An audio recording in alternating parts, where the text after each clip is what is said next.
Hello, sports fans, and welcome to Let Me Speak, the show that shares sports' biggest headlines explained, uninterrupted, and maybe a little audacious. I'm Joe Braverman, and today's topics we'll be discussing are: with only 8 teams remaining, we look at the keys and make predictions for the NFL divisional round. Plus, a preview of the upcoming NHL season, and who should be the favorites for the Stanley Cup. And reactions from James Harden finally getting traded. It's episode 9 of Let Me Speak, and it starts right now.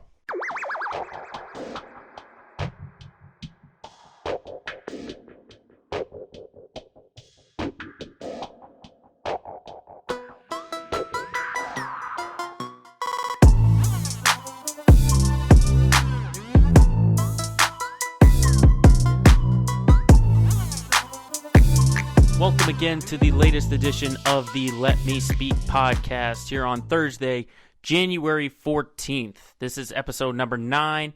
We've had guests on the past 2 weeks. Special thanks once again to my pals Ben May and Johnny Mansaritas for joining me. But we are going back to the basics. I'll be flying solo. And after the picks I made during wildcard weekend in the NFL, I could use some time to self-reflect. 2-4 with some of those picks. To credit Johnny, if you're listening out there, you're still 3-3, only one game better, so just be careful. But we're going to try and do better this weekend for the divisional round. Hopefully we'll get a better record. And the 4 games going on are probably the most exciting matchups of the year, obviously because it's postseason. But we've got 8 fantastic teams playing, and we'll start with the Rams and the Packers. That'll be the opening game on Saturday between the number 6 Rams and the number 1 Packers.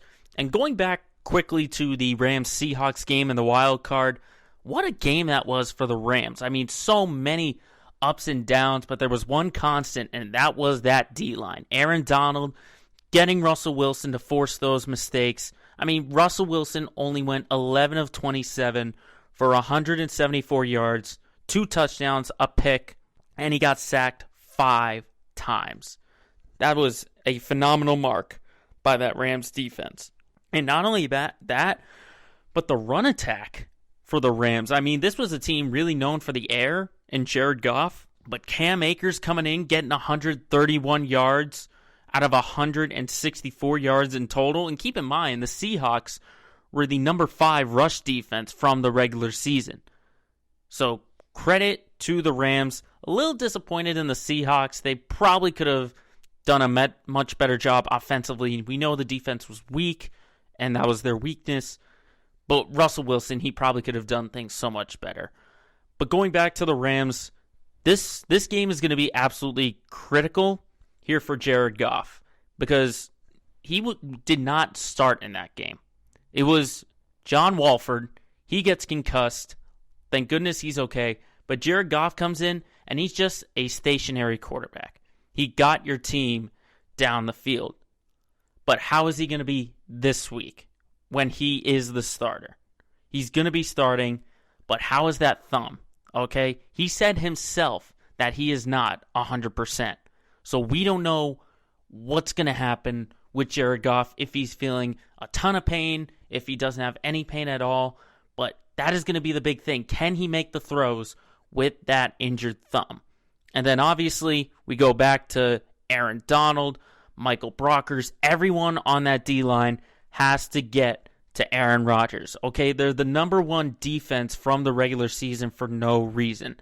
They have to hold down Green Bay, but it's going to be hard for 60 minutes because the Packers, what they can do is phenomenal. Probably a top 5 offense in the entire league.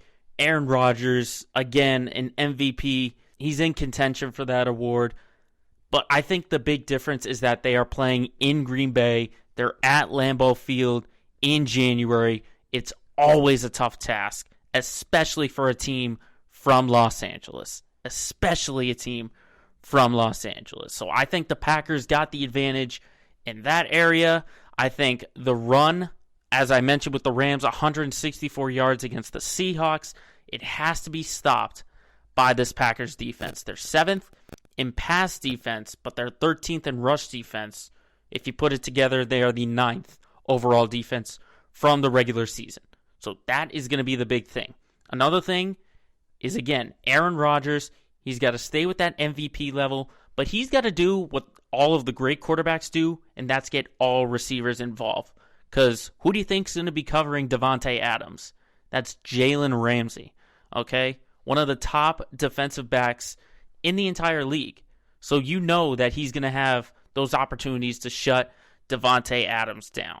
So for Rodgers, you have to go to his other weapons. You got your tight end Robert Tonyan. You got Marquez Valdes-Scantling. You got Allen Lazard, who are 3 very capable weapons. And not only that, you got Aaron Jones in the backfield.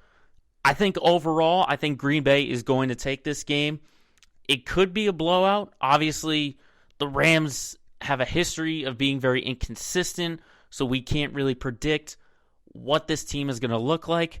But if the Rams want a chance, they have to get to Aaron Rodgers. They got to pressure him like they did Russell Wilson, get him for a bunch of sacks.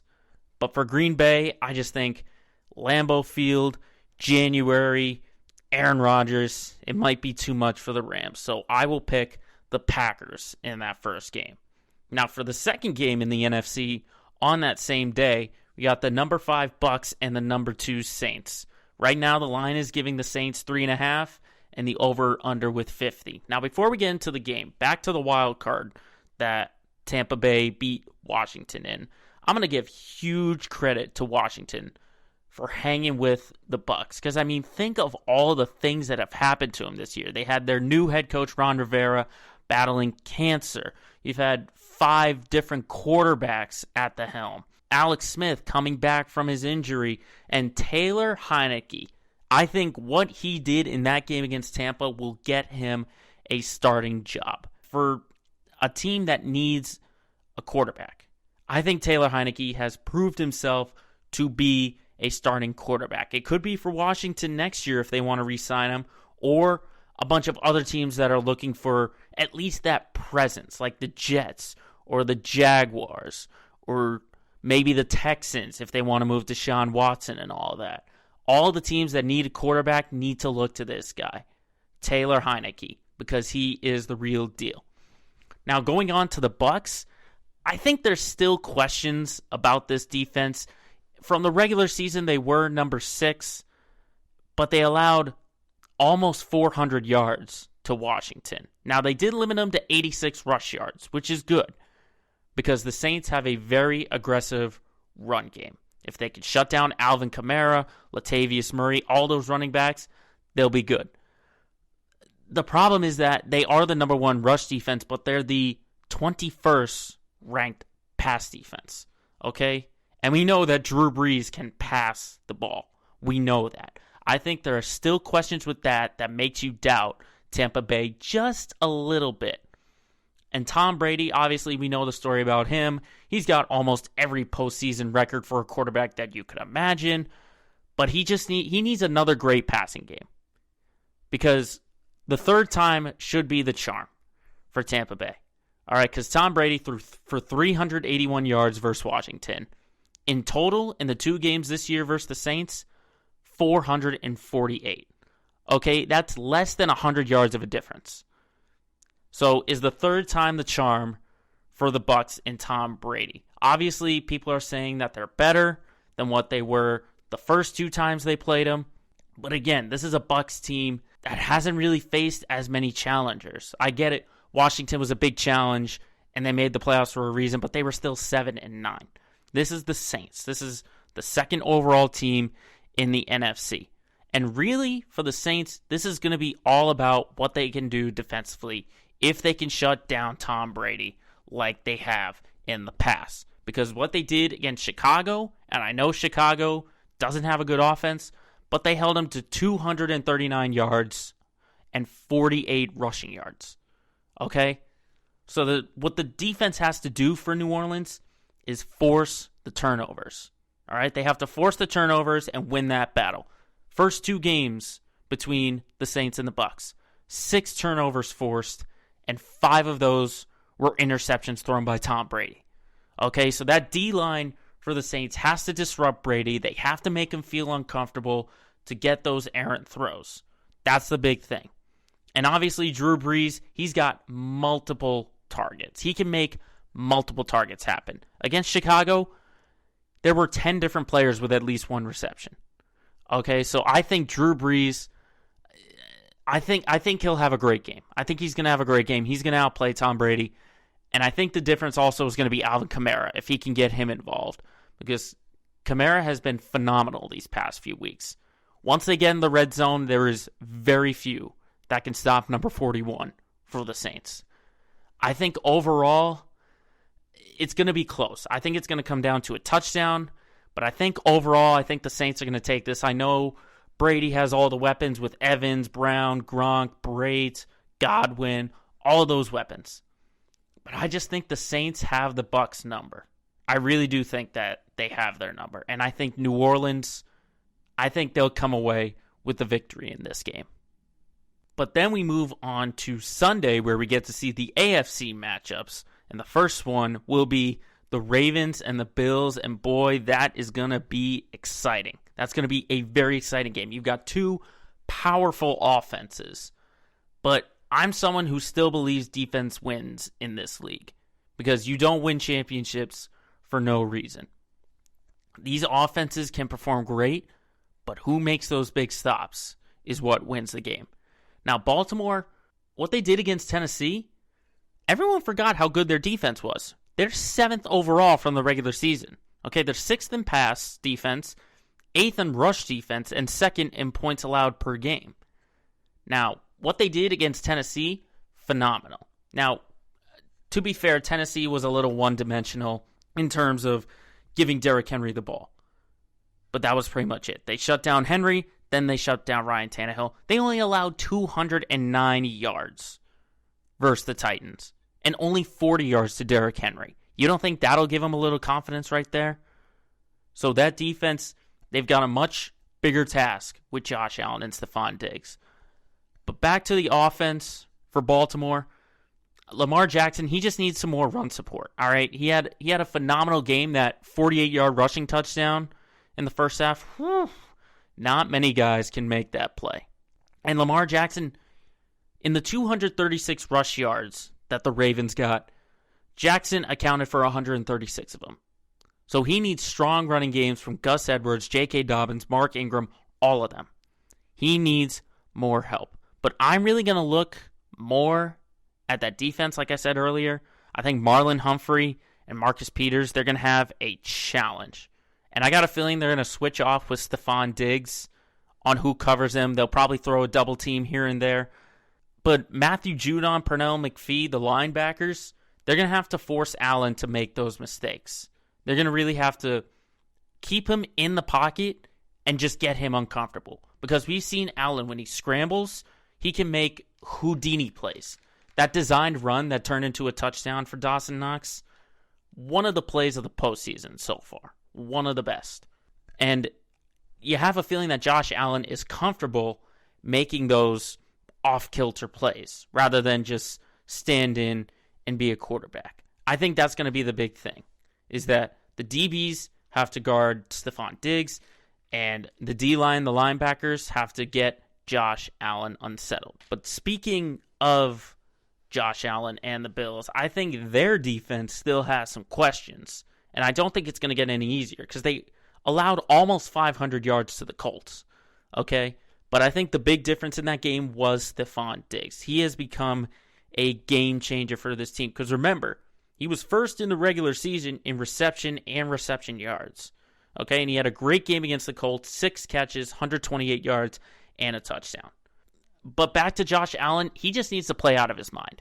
That's really the thing. He has to play better than Lamar Jackson, because we're looking at two different quarterbacks. You have Lamar Jackson, who wants to run. You have Josh Allen, who can run and throw. He can make those big plays, but I think he's got to play out of his mind. And for the defense, Quentin Jefferson, Matt Milano, company, you shut down that run game, you win. All right?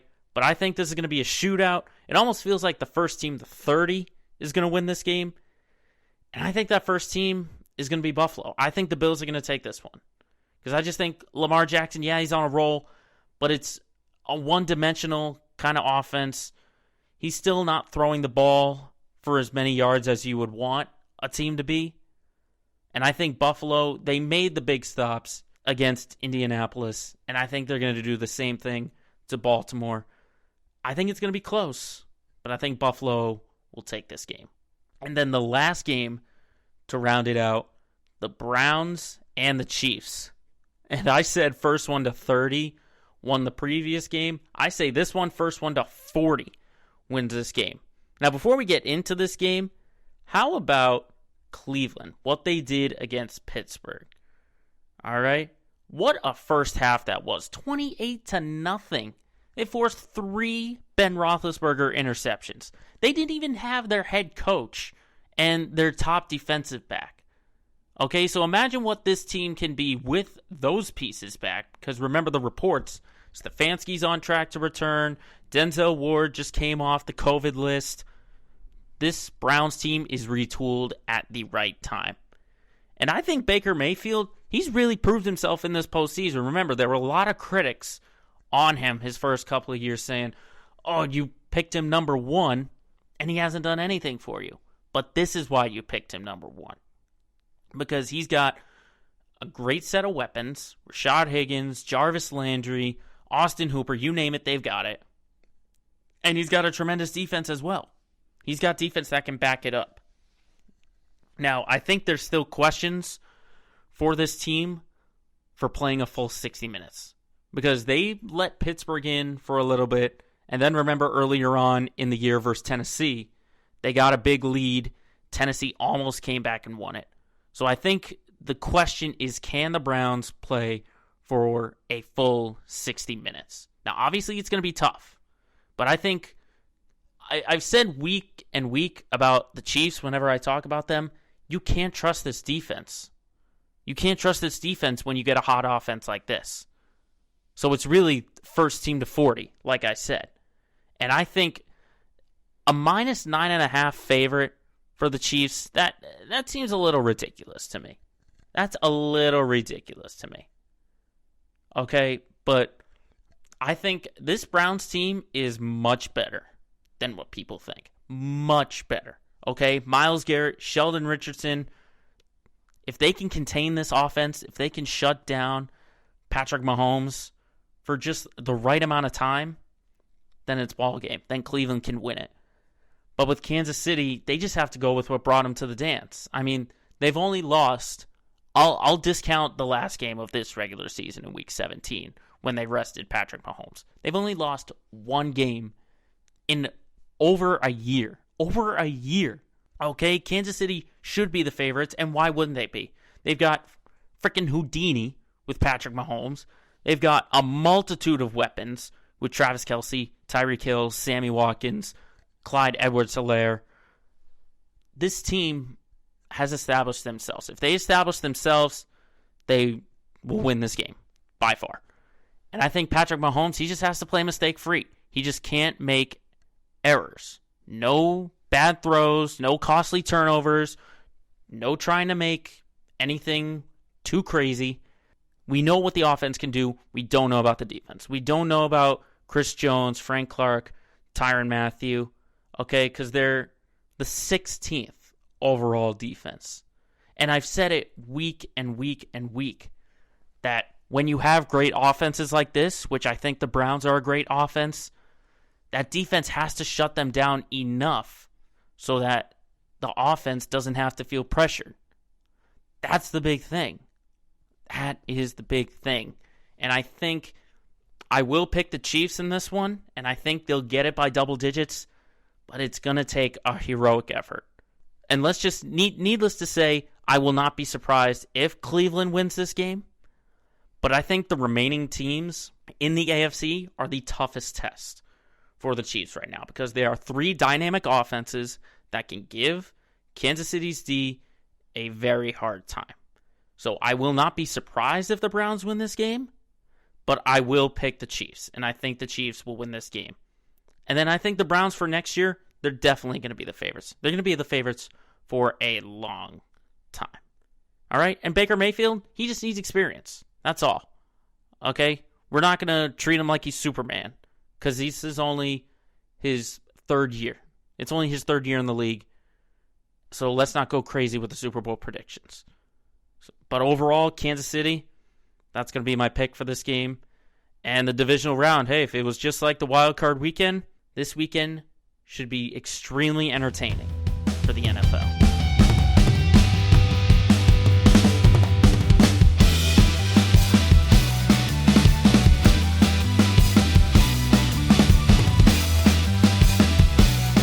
Now moving on to our next topic. We got another season that's getting underway, and that's the NHL. After months of deciding when this league is going to restart, they decided it about a month ago that last night, Wednesday, January 13th, was going to be opening night for the NHL. Now, there are a lot of teams to watch for, and remember, all the divisions got realigned, obviously with travel restrictions, because you have some Canadian teams. Obviously, Canada has some travel rules, just like the U.S., but we've got 4 divisions, the East, the Central, the North, and the West. And looking at the divisions early on, that East division looks stacked, okay? You've got the Capitals, the Bruins, the Penguins, the Flyers, the Rangers, the Islanders, and I'll even throw in the Buffalo Sabres as some strong contenders. They looked stacked, okay? And back to Buffalo real quick. I mean, they've got the 2018 MVP of the league, Taylor Hall, teaming up with Jack Eichel. Now, I don't know if it'll be enough this year, but I think down the line, add a few more pieces for the Sabres, I think they'll be back in contention. But one of those teams I'm looking at are the Capitals, okay? The Washington Capitals, it's not necessarily for this upcoming year, but it's for the future, okay? Because this is Alex Ovechkin's last year under contract. And depending on what the Capitals do this year, he might leave and go elsewhere. Because he is getting up there in age, but does he want to stick around his whole career? Remember, he did win a Stanley Cup for this team. So was that the difference maker? It was about 3 years ago that Ovechkin won a Stanley Cup. But what do the Capitals have? Can they avenge that first round defeat from back in the bubble? Because they've got a lot of great talent there. They've got John Carlson, Nick Backstrom, Kuznetsov, TJ Oshie, Trevor Van Riemsdyk. I think they have enough pieces where they can finish atop this division once again. Now, the goaltender questions, that's really the only thing that's going to really hinder this Capitals team. Because Henrik Lundqvist, he just had open heart surgery. He's out. We wish him nothing but the best. And Braden Holtby, your star goaltender for years, went over to Vancouver. And there are projections saying that Phoenix Copley is going to be the starter in net. But I think that's going to be the biggest question for the Capitals, is what can they do with their goalkeepers? Because they have talent, but can they get someone the level of Holtby? We don't know that. But I think the Capitals right now, preseason favorites to win the East. But you have some other teams in there. I mentioned the Penguins. You can never bet against Sidney Crosby and Evgeny Malkin. They always seem to be in it. They usually take a year off, then they win it once again. I'm not going to count the Penguins out. Okay? Some sleepers, I'd probably say the New York Islanders. They got Jordan Eberle. I think they've got some talent too. But I also want to look at the Philadelphia Flyers, because I think they could make a deep run. But it all depends on Carter Hart. Okay? He won the Vezina Trophy last year as a rookie. All right, so is this just a one-time wonder kind of thing, or does he maintain this level of play? And not only that, but they have a nice veteran presence to lead their young guys. They got James Van Riemsdyk, Eric Gustafsson, Claude Giroux. Those are the leaders there that can lead you to possibly a deep run. I think the Flyers, they're probably the dark horse, I'd say, right now. No one knows what they're going to look like. But I think the Flyers could make a deep run. They could be... There's always that one team that goes on that sort of magic Cinderella run. And the Flyers, they ended last year really well. Getting into the bubble, and at the end, before the pause, they were playing really well. Retooling a few, I think the Flyers could be a team to watch out for. So that's on the East Division. In the Central Division, this is my favorite division because we've got both Stanley Cup teams from a year ago in the same division. The Tampa Bay Lightning and the Dallas Stars are in the same division. How much fun is that going to be? Now, a lot of people are saying that the Lightning are the favorites to be the Stanley Cup, to repeat the Stanley Cup, and why wouldn't they be? Okay? The problem, though, is Nikita Kucherov. He's out for the regular season with hip surgery. That definitely hurts. That definitely hurts.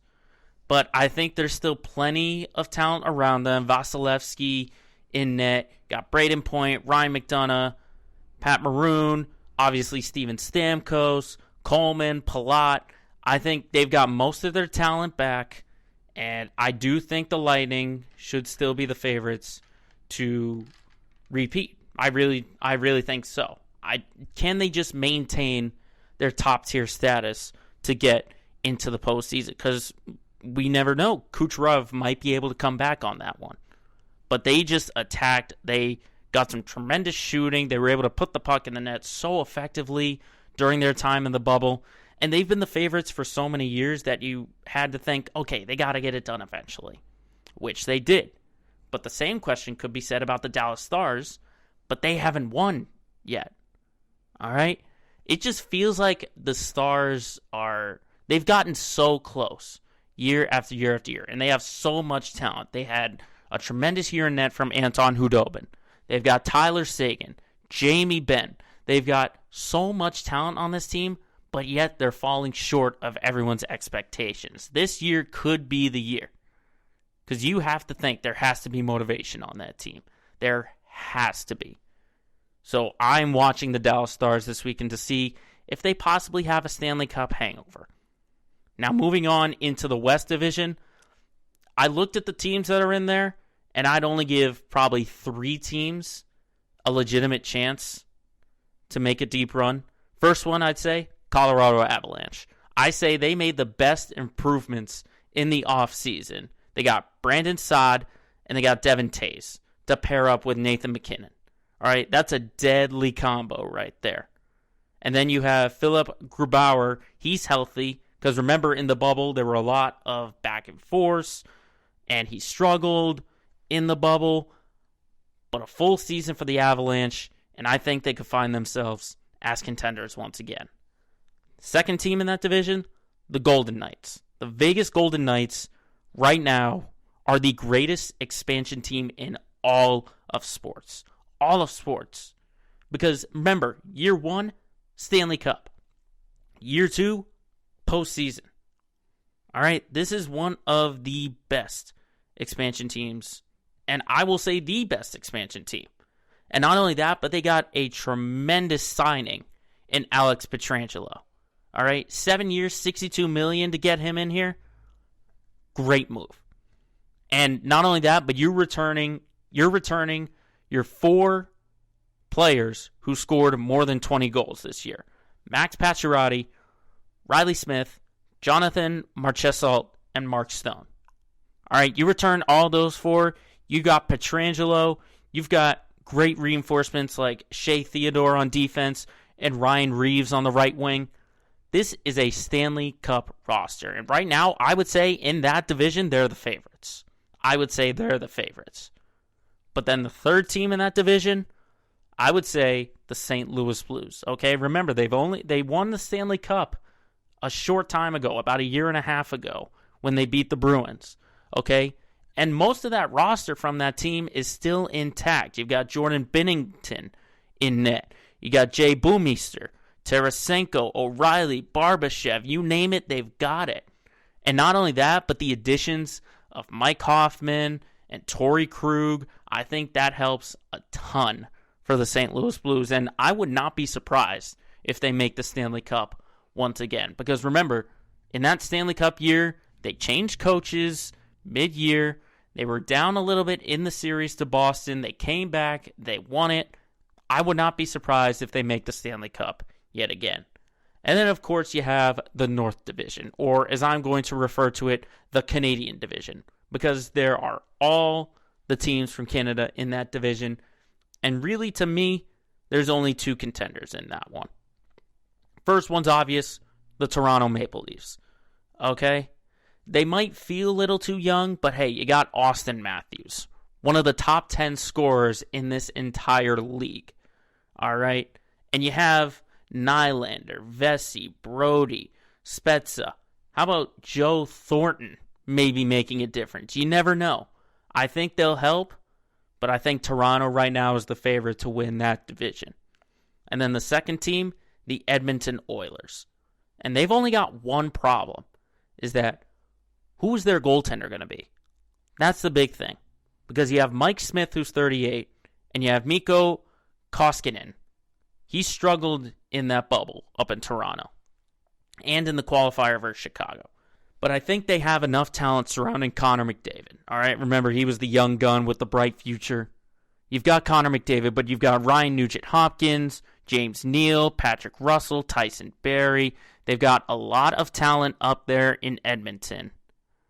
And I think those are really the two teams in that Canadian division that I see making a big run. But these are only predictions. Only time will tell what will happen in the NHL as the season gets underway this upcoming week.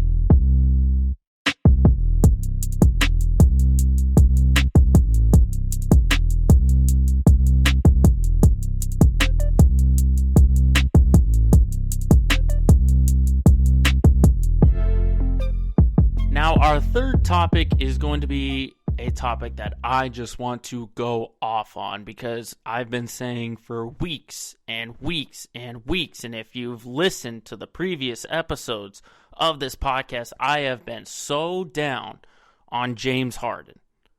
But we finally got our answers. Our prayers have been answered. The headache, for now, has been silenced. Of course, the big news from last night, James Harden finally gets his wish. He's traded from Houston, and he's going to team up with Kevin Durant and Kyrie Irving with the Brooklyn Nets. Now, there's a lot of details going on in this trade, so I'll tell you who gets who, because this was a big 4-team trade, and I'll just tell you what each team got, okay? So, obviously, the Brooklyn Nets, they get James Harden. The Houston Rockets, they get Victor Oladipo from the Pacers, Dante Exum from the Cavs, Rodion Kurucs from Brooklyn, 3 unprotected first-round picks from the Nets for 2022, 2024, and 2026. They also have pick swaps in the years 21, 23, 25, and 2027, and they also get the Cavs 2022 first-round pick via the Milwaukee Bucks. I know that was a lot, but there's still more. The Cleveland Cavaliers get Jarrett Allen and Taurean Prince from the Brooklyn Nets. And the Indiana Pacers get Caris LeVert from the Nets. That was a lot, so I'm not going to say it again. So let's just dive into this trade. Let's get into the analytics. And my first thought is, what are the Brooklyn Nets thinking? What are they thinking? Did they not learn their lesson from the Kevin Garnett and Paul Pierce trade with the Celtics? They gave up way too much, okay? Let's look at the pieces that they had from that trade. Kevin Garnett, Paul Pierce, aging veterans, way past their prime. They gave up picks that turned out to be Jaylen Brown and Jason Tatum, okay? And look at what they're doing right now for the Celtics. They're in the top 20. Those two players in the top 20, maybe even the top 10, arguably. Brooklyn gave up way too many assets just to sell out now. Okay? They're selling out now, and they gave up their future. Okay? I firmly believed that Caris LeVert, Jarrett Allen, were going to be your star for the future. Whenever Kevin Durant and Kyrie Irving, when they leave, they were going to be the future. Okay? And I just think they gave up so much depth. They really did. I mean, I know you have that big 3, but who's around you? DeAndre Jordan, Joe Harris, Landry Shamet, Jeff Green, Spencer Dinwiddie. Are these the pieces that you want? Okay, you had a tremendous 2-center combo in DeAndre Jordan. You sit him, you bring Jarrett Allen in. You had it. You had it. Okay? Brooklyn is not smart with this. And I understand that James Harden is the greatest scorer since Michael Jordan. And I say that very strongly. Scorer. Okay? Not player. Scorer. Okay? And his isolation thing, his isolation play has been insane. Okay? But I've said it over and over and over and over and over. James Harden, with his style of play, will not win. Okay? And not only that, but what is that locker room going to be like in Brooklyn? You have Kyrie Irving, who's out of his mind, I think, and has become just as big a distraction as he was with the Celtics and the Cavaliers. And then you have Kevin Durant, who right now seems like the most stable person on that team. And then, of course, you have James Harden's antics. But locker room aside, the way those three play on the court is not conducive to winning. Okay? Because you have James Harden, an isolation dribble player. Kyrie Irving, an isolation dribble player. And then Kevin Durant using that 6'10 wingspan to make plays for himself. The only one whose play I could see winning is Kevin Durant. When you put those three together, it's not going to work. And I'm going to make that bold prediction. And this is my hot take of the week, is that the Nets, with all these pieces, are still not going to win it all. They're not. You know, they probably won't even get past the Bucks. Because those three together will not mesh. And they gave up all their depth for not only now, but for the future. I just want to get that out of there, out of the Nets. But let's talk about the other teams in this trade, okay? Let's talk about the Cavs. I'm wondering why they need Jarrett Allen now. Because they already have Andre Drummond leading them to success. And not only that, but you have Kevin Love and Larry Nance Jr. at your power forwards. So it's not like you can play Allen and Drummond together. Because you can't. All right? This tells me more about where the Cavs are going in the future. All right? This just tells me that Andre Drummond, he picked up his option for this year, but he's not going to stay in Cleveland. All right? And remember, the Cavs were successful earlier on in the year. They had a nice record. But obviously, they're looking for the future, and they see the great backcourt in Darius Garland and Colin Sexton working better with Jarrett Allen than with Andre Drummond. All right? And I could see that. But that just tells me a lot that Andre Drummond, he's the leading rebounder in the NBA, but to Cleveland, in Cleveland's mind, he does not fit their system and what they want to do. Now, if you ask me about what the Pacers did, what a great scorer they got in Caris LeVert, okay? You didn't even have to give up that much. All you did was swap Oladipo and LeVert. And LeVert is a tremendous scorer. Remember, this is the leading scorer for the Brooklyn Nets off of the bench as a sixth man with about 18 points a game. All right, Caris LeVert is a proven scorer. And I think the Pacers take that next step. I think they're going to be great with Caris LeVert. But how about the Houston Rockets? Okay, a lot of people are saying that they aren't a good team to win now. But I'm going to counter, and I think that they are. I think they're a good team to get into the postseason. I don't know if they'll be championship contenders, but I think they have enough pieces that they could still make some kind of postseason run. Okay? And I would say they won the trade because not only do they have a good roster now, but they are set up for the future with a stockpile of draft picks, a stockpile of picks. And we don't know what Brooklyn's going to be like if this is going to turn into another Kevin Garnett, Paul Pierce, where they give them up in the next 2 years and they get to get a top 5 pick like the Celtics did. But with Houston, let's look at it outside of the roster. Think about James Harden's comments. First off, Harden totally out of line. And I understand it was a tactic to get his way out of Houston, but that is still wrong. You never publicize that. And I side with DeMarcus Cousins and John Wall in their comments, is that you're basically throwing your whole team under the bus just to get your own selfish way.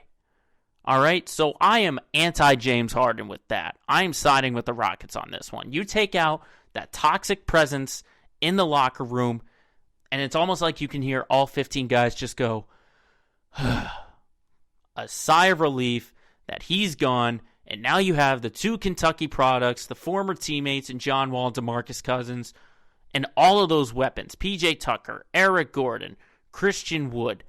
They can all relax, and they don't have to worry about the toxic mess that is James Harden. And not only that, but you bring in a great talent in Victor Oladipo. You get a great backup point guard in Dante Exum. Now, I say great kind of loosely because Exum, he's got an injury history, but when he plays, he's effective. I think this Rockets team is good enough to make a 7 or a 6 seed. I think so. If they can find their groove, get their mojo, because they brought in a lot of pieces. But it's early in the year. There will be time for them to gel together. They really will. And I think Houston, in the next few years, they're going to win this trade. They're going to look back, and they're going to be like the Celtics, where they get all of these assets. It might not look good now, but it'll look good for the future. But thank goodness for now that we don't have to hear about the James Harden drama with the Houston Rockets. And we can only wait to see what kind of drama that Kyrie Irving and James Harden together will provide for the entire NBA.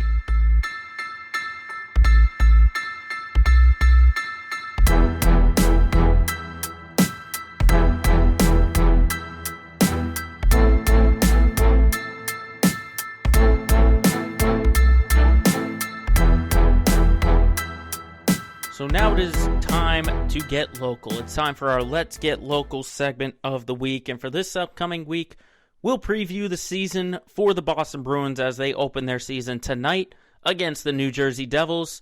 And with the Celtics rumored to get back on the court in the game action this Friday against the Magic, what is the team going to look like?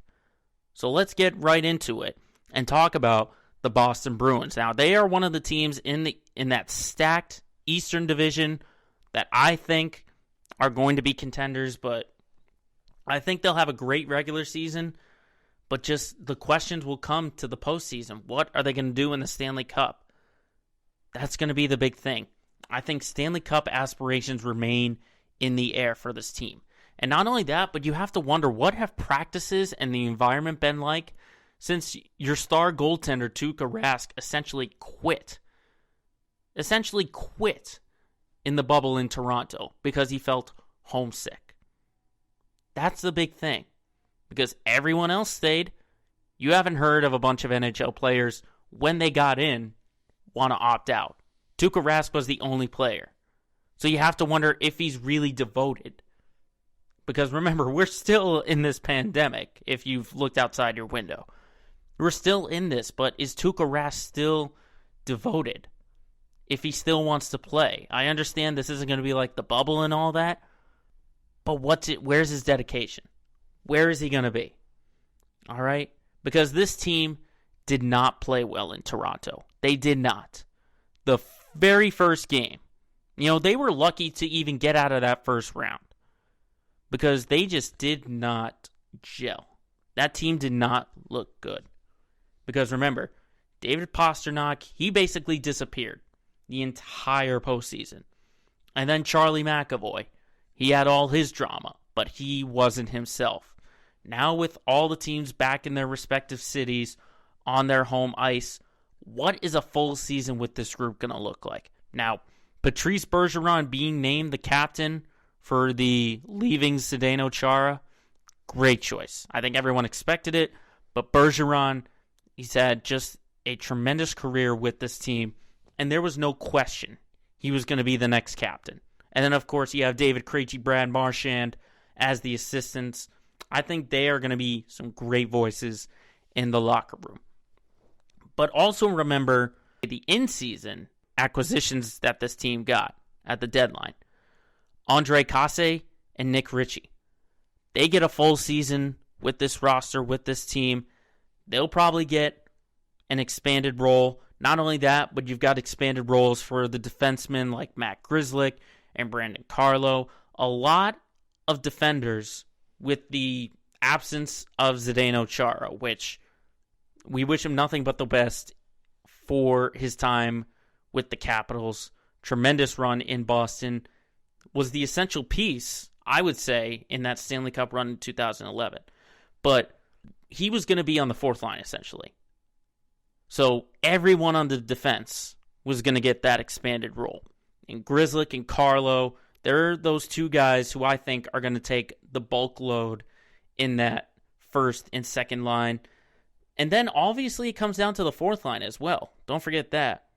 Because I think this team has a ton of talent.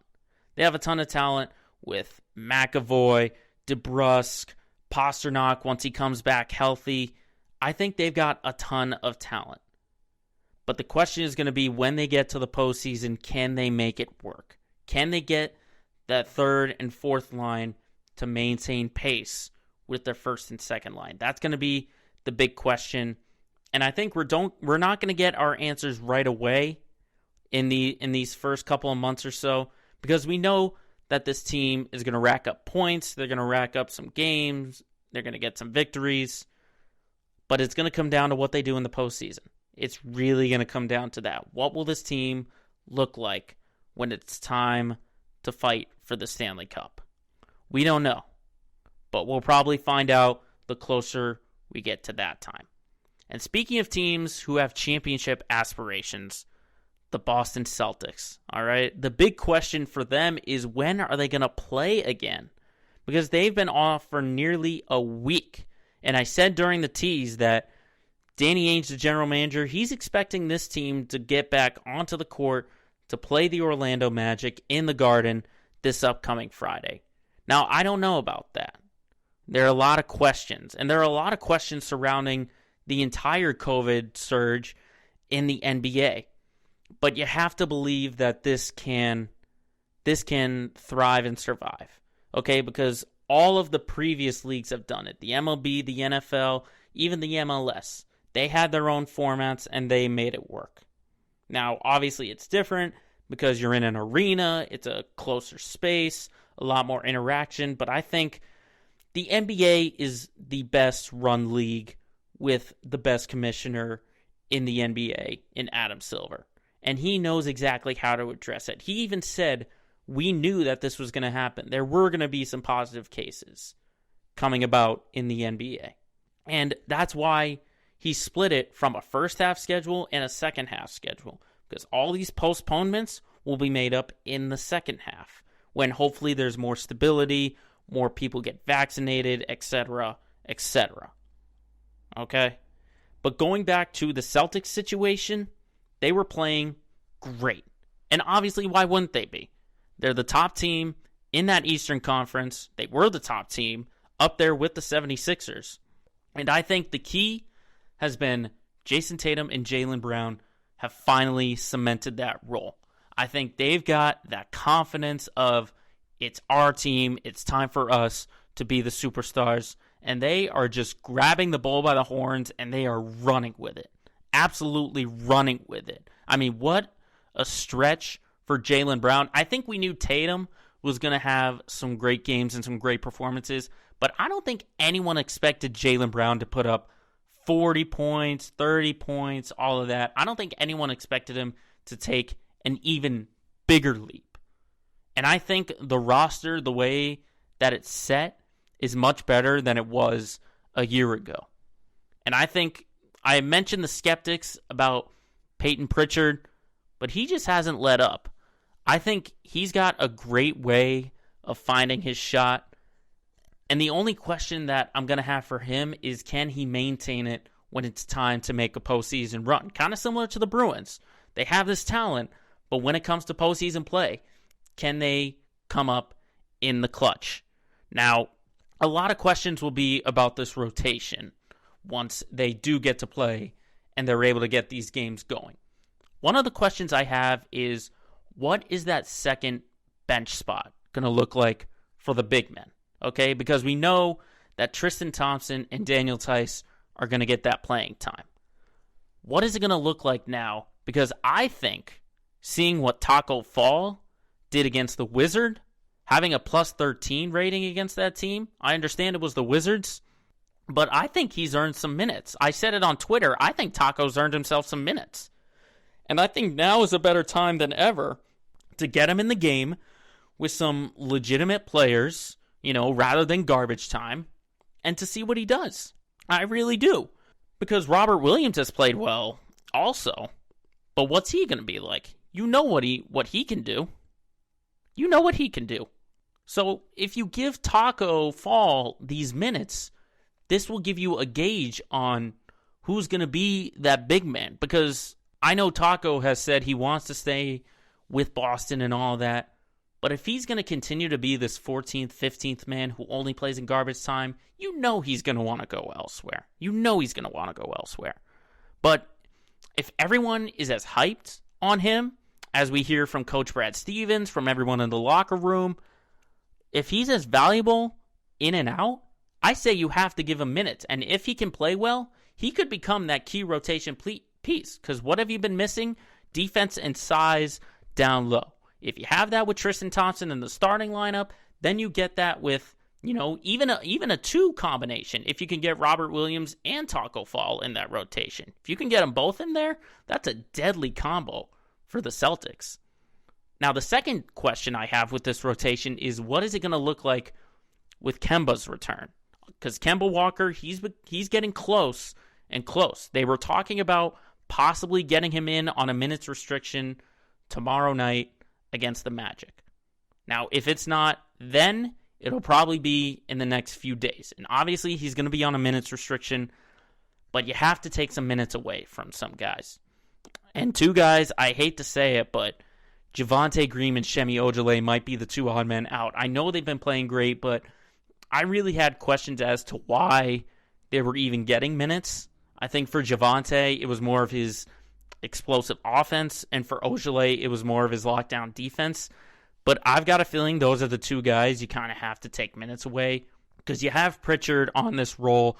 You obviously have Jeff Teague. He's going to be a key foundation off the bench. You have Grant Williams. I mentioned the two big men, Carson Edwards. You have a lot of names. But I think those are the two that are really going to be the big ones that you take away the minutes from, because they've been playing great, and you could still play them, but you just can't play them as much as you've done in the past. But I think with this team, when Kemba Walker is back in that rotation, this is your top team right now in the Eastern Conference based on their records. I know it's still early and things can change, but for right now, I think that the pieces that they've got, this is a Celtics team that is poised to run in the postseason. The question is, though, are they going to do it in the postseason? We'll only find out in the next few months.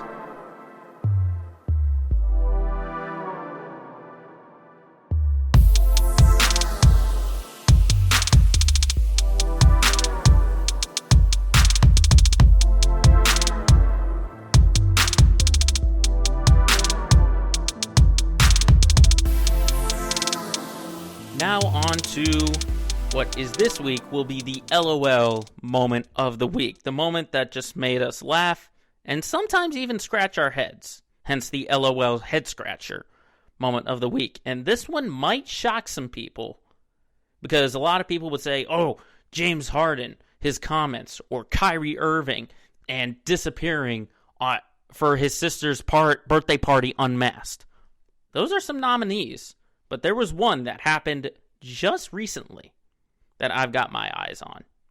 And this has to be the most accomplished player to ever make the LOL head scratcher moment of the week. So without any further ado, the LOL head scratcher moment of the week will go to LeBron James. Yes, I said it. LeBron James has the LOL head scratcher moment of the week. And it's not any kind of blooper or anything like that. This was just a fun moment that he had with his team. Now, if you have missed it, LeBron James in a runaway game against the Houston Rockets was getting chirped at from his own bench and by his own teammate, Dennis Schroeder.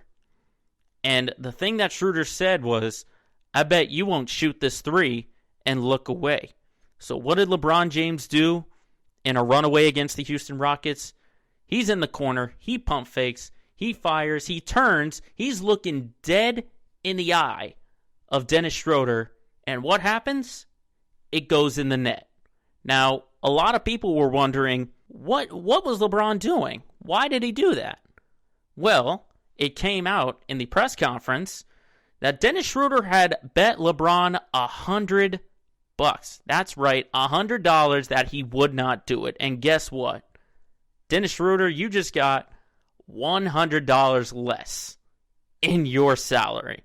Because LeBron James, if you ever doubt him for a second, he will make you pay. I don't care if you're his teammate, if you're a critic, you doubt him in any sort of way, you've run yourself into the ground. Now, this is different from the scenarios where we've seen Steph Curry or a bunch of other players do this, because this was a taunt at an opponent. And honestly, I am not a fan of it.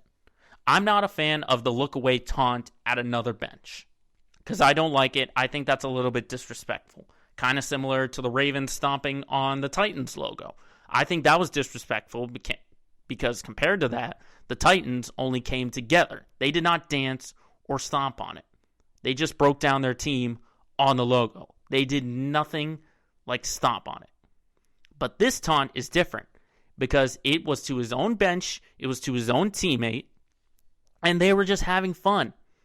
Okay? They were having fun. And LeBron James, most of the time he knows when to taunt and how to taunt, where it's just a little flex or just something small of that nature. Okay? Where you have Steph Curry, where every time he makes a three, he's throwing up the three fingers and dancing and shimmying and all that. But this is different because he was having fun with his teammates. This wasn't a taunt. This wasn't anything like that. He was having fun. It wasn't a taunt of that nature, but he was just having fun. Okay? And he knew that it was a beatdown. He knew he was beating down the Rockets. He knew this team was going to win. Without a doubt. Because this was the very last game that James Harden was on the Rockets. And there's without any doubt that as long as James Harden was on that team, they were not going to win. They were going to be completely dysfunctional. But with LeBron right now, he had fun then, and it just looks like he is having the most fun of his career. His entire career. Maybe even since the Miami days. Because this, I would say, is LeBron's best team. Because he has got a multitude of weapons. Even better than last year. He's got basically all 15 guys, you could say, are capable players. Going all the way to Horton Tucker, who has been on a lot of teams' radars. Okay, 1 through 15, a multitude of talent. That's what I would say. Because LeBron is having the most fun of his career because he knows this is the best team of his career. And I'll even put that better than the Miami teams that he was on when he won the 2 championships. So with a turnaround, look-away three that made him $100 richer, LeBron James becomes our LOL head-scratcher moment of the week.